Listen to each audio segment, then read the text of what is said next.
கல்விக்கு கலைவாணி பணம் என்றால் திருமகளாம் ஈஸ்வரியோ தாயாரானாள்.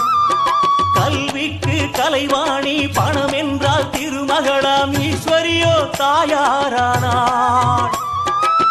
கல்வியும் செல்வமும் பிறந்தால் தானே, பிறந்தது எப்படியோ தாயால் தானே. பெற்றவளே மகமாயியே முனை மறவேன் கருமாரியே. அம்மா பெற்றவளே மகமாயியே முனை மறவேன் கருமாரியே. வேர்காட்டு அம்மனுக்கு ஆடி திருவிழா, மொளப்பாரி கரகாட்டம் தேரு திருவிழா.